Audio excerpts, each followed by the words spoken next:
Egunon, El Álamo, una película que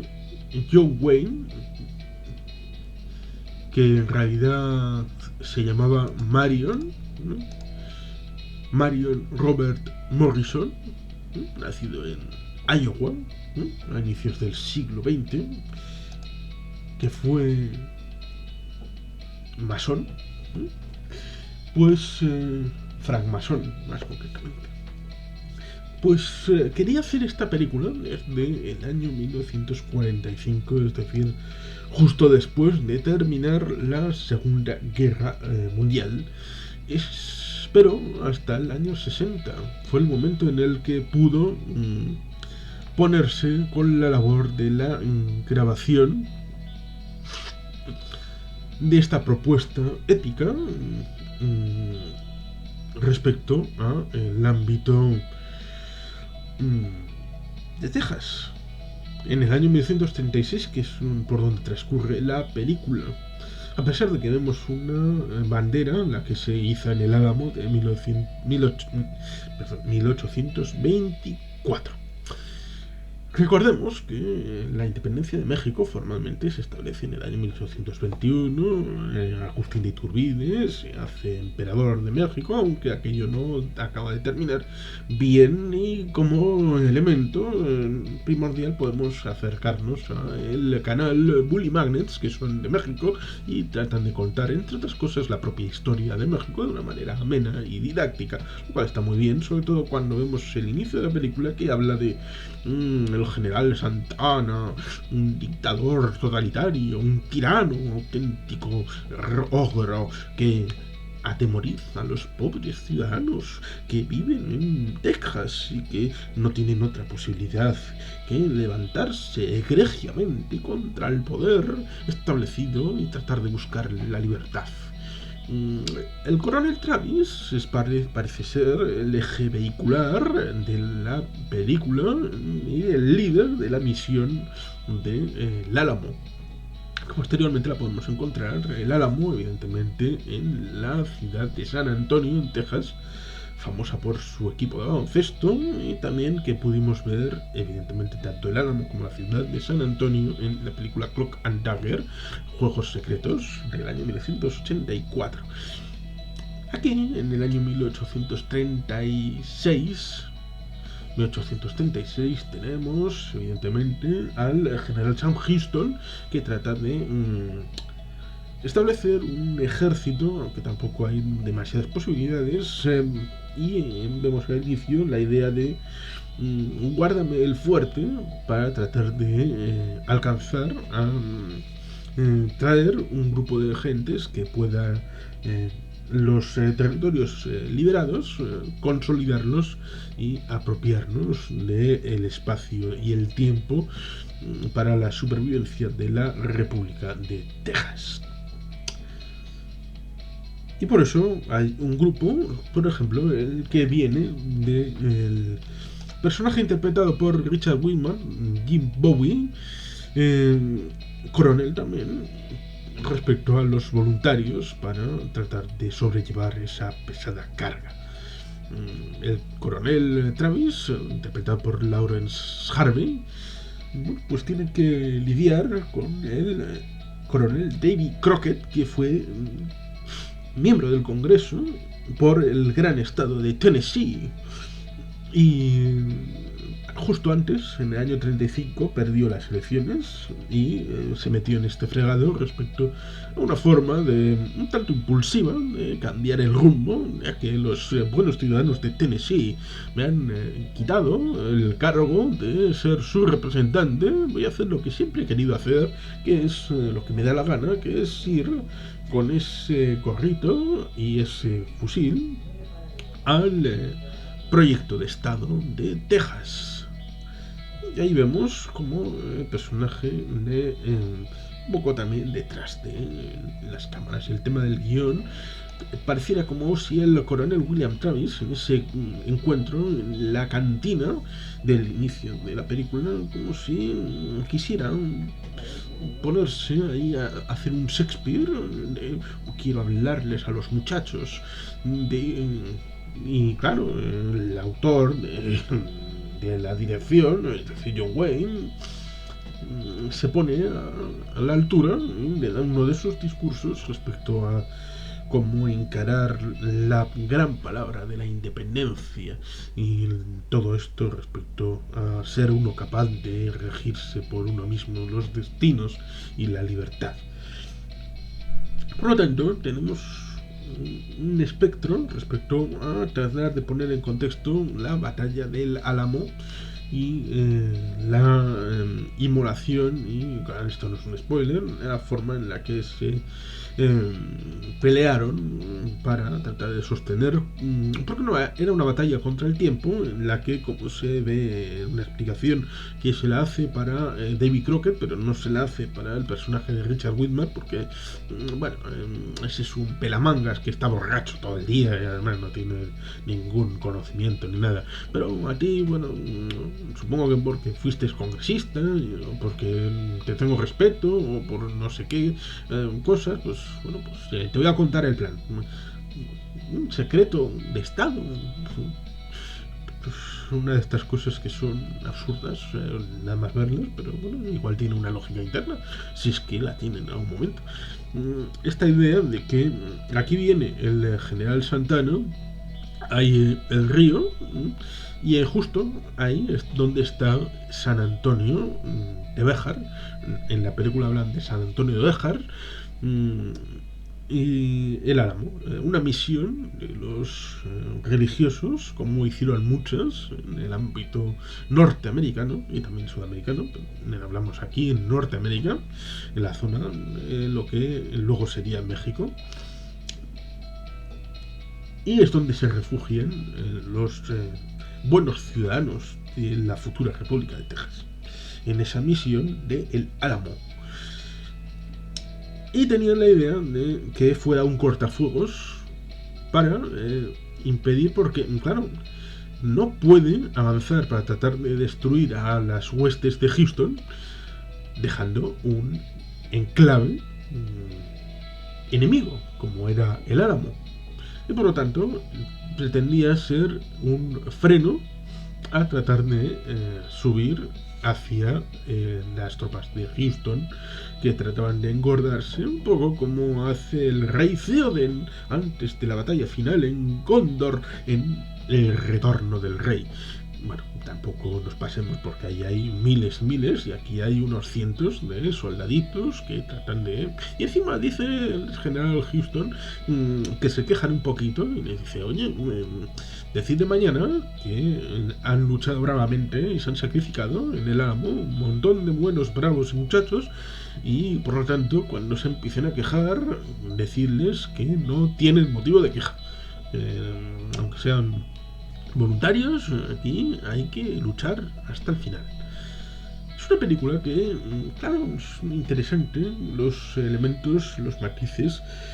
Yo he visto una versión de cerca de 3 horas, parece que hay una versión de 202 minutos, que no sé si la he visto o no la he visto, sería interesante esos elementos ampliados de esta película, que, como digo, tiene a John Wayne, Richard Widmark, Lawrence Harvey, Funky Avalon, Chill Wills, Patrick Wayne, Linda Crystal, con una música de Dimitri Tiomkin, un grande de la época respecto a lo de bandas sonoras que se refiere. Y por supuesto es la primera película producida y dirigida por John Wayne, el Duque. Ese gran ícono de la filmografía estadounidense. Y como tal, podemos abordar el ámbito de ser una película en cierta medida tachada de blanco o negro, de poner a unos bien, a otros mal, Pero hay muchos matices muy interesantes que se destilan respecto a ciertos elementos de la película, respecto a ese alcalde de San Antonio y los indios, la relación con los mexicanos y con los indios, el tema de la mujer, el tema de posteriormente, bueno, una serie de temas muy interesantes, como por ejemplo el respeto en la batalla final a las tropas mexicanas, que en cierta medida enriquece de fondo las reflexiones posibles respecto a los temas tratados en esta película, lo cual hacen que no sea una película, incluso como muchos achacan a Boinas Verdes, aquella película de 1968 que hizo John Wayne respecto a la guerra de Vietnam. No hay que diseminar odio hacia las películas de John Wayne, ni siquiera las que produce y dirige él mismo, cosa que abre en esta película del Álamo, aun cuando se pueda pensar que quiso hacer esta película en el año 1945, porque seguramente pensaría que el general Santana era lo más parecido a Adolfo Hitler que había en la historia del gran estado de Texas y que merecían ser vinculados en cierta medida, como por ejemplo en el año 1956 la prensa occidental vincularía a Gamal Abdel Nasser con el señor Adolf Hitler en la guerra del canal de Suez. Pero bueno, esas cosas se dirán siempre como ícono, John Wayne, o también se dirá del ratón Mickey, por supuesto. Son cosas que es inevitable escuchar, sobre todo con esta epopeya, en la que, claro, hay una cosa que hay que decir: son unos bravos muchachos los que estuvieron en el Álamo, hicieron cosas muy bravas y muy valientes en la defensa del territorio de la misión respecto a los posibles rivales, que eran el ejército regular de México, a las órdenes del señor general Santana. ¿Pero qué pasa ahí? Pues el asunto estriba en el que... ¿por qué estaban allí? ¿Por qué estaban allí a esos seres civilizados? Esos seres humanos estaban allí porque México los había invitado.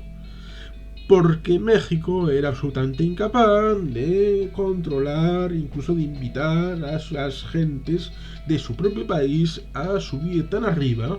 más allá del Río Grande, respecto a la forma de estructurar el territorio. Y por lo tanto, y la comparación más evidente sería con los llamados bárbaros en el Imperio Romano, cuando el imperio abre las limes del Rin Danubio, para la incorporación de buenas gentes de las mal llamadas tribus bárbaras al Imperio Romano, en un momento de debilidad, sobre todo después de los grandes sabios emperadores, el último de los cuales probablemente fue el señor Marcus Aurelius, en el año 153 aproximadamente, muriendo en Vindobona, es decir, en la actual Viena. Desde ese año, durante los siguientes 3 siglos, el Imperio Romano tarda 3 siglos en caer efectivamente hasta Rómulo Augustulo en el año 476. Y claro, todas esas circunstancias son muy importantes e interesantes en la comparativa con la zona del Imperio Mexicano y la zona de Texas.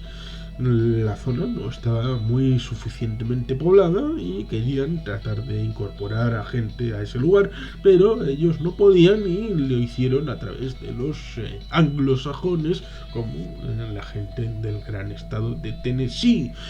y de otros, sobre todo porque a partir del año 1803 tenemos la compra de la Luisiana por Thomas Jefferson,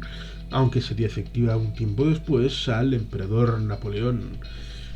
con las Españas por medio. Y en cierto modo también Nueva Orleans tiene un cierto pasado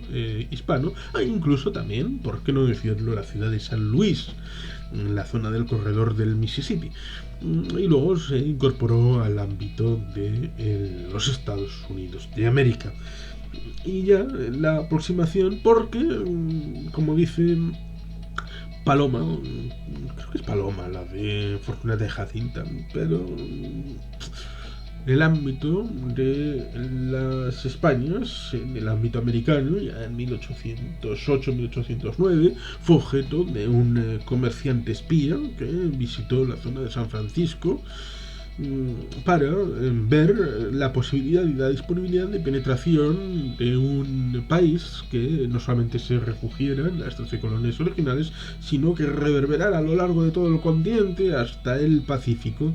Y por lo tanto el mojón de Texas era un camino inescrutable e ineludible para tratar de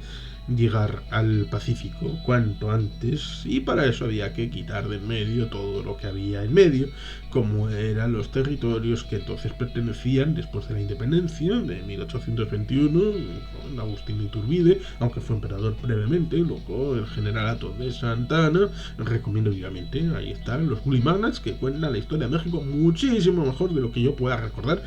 Por lo tanto, tenemos esa circunstancia respecto a que se incorporaron colonos en el territorio de Texas y por lo tanto, una vez dentro, quisieron reclamar derechos políticos y civiles respecto a su no vinculación con el sur, es decir, el estado al que pertenecían, que era el Estado de México, tratando de, ¿sabes? Que lo que dicen, queremos comerciar con el norte, queremos libertad, queremos ya, bueno, ustedes sean chinos, imaginen, sean chinos y métanse dentro de Siberia. Y que quieren libertad de comercio con los bienes materiales, es decir, las riquezas naturales que hay en el lugar y las producciones que se hagan, que haya ausencia completa de aranceles entre ese territorio en el que están los chinos dentro de Siberia con el ámbito de su país de origen, es decir, la República Popular de China. ¿Qué haría Rusia? Estas cosas solamente son viables, como la de la República de Texas en el 1876, como en el periodo final del Imperio Romano respecto a los bárbaros. Es un momento en el que el Estado tiene una serie de dificultades y debilidades, que puede ser en el momento final o en el momento inicial, como produce en el ámbito de Texas con México. Es un momento inicial del país que se está estableciendo y no tiene la fortaleza para controlar efectivamente todo el territorio, y por lo tanto, con malas artes desde el norte. Pero claro, todas estas razones de fondo no se van a contar en una idea como la de John Wayne, y si hubiera sido otro hubiera sido también igual, exactamente, la idea de poner en valor el tema del Álamo como unos patriotas de Texas que quieren la independencia del territorio porque efectivamente les están oprimiendo, como si hubieran sido de ahí de toda la vida y no hubieran sido un esqueje trasplantado desde la zona del norte de los Estados Unidos de América. Y por lo tanto, son estas reflexiones de fondo las que hay que hacer sobre esta propuesta cinematográfica, sin olvidar el hecho de que es una película disfrutable, entretenida, bien hecha, emocionante, épica, sobre todo en el enfrentamiento final, en el que le ponen muchas ganas. Hay muchas escaramuzas previas, pero en el esquema de la imagen puesta para el vídeo y un cartel de la película, ese es el elemento de la batalla final, es decir, el elemento más épico, cuando al final acaban sucumbiendo a las tropas de Santa Anna. Dicen que Davy Crockett fue ejecutado después de la caída del Álamo. Luego, posteriormente, Sam Houston tuvo una serie de batallas y acabó por configurar la independencia de la República de Texas, que en la década siguiente acabaría incorporado a ser un estado más de la Unión. Vean, sin embargo, esta película como lo que es, una propuesta épica. En principio iba a ser protagonizada por Charlton Heston, pero lo negó porque en el año anterior había hecho Ben-Hur y no quería hacer películas tan grandes en tan poco tiempo. Quería hacer otros proyectos, lo cual bueno, pues, llevó a que tengamos el elenco que tenemos actualmente en esta película. Véanla, aproxímense, es una propuesta muy interesante. El Álamo, John Wayne, año 1960, tardó 15 años, pero esta es su primera propuesta de dirección y producción de John Wayne, con la música de Dimitri Tiomkin y con el trasfondo de la épica batalla de El Álamo en San Antonio, Texas. Y sin más, es que ricasco, Aurora Bat, Betty Helpier.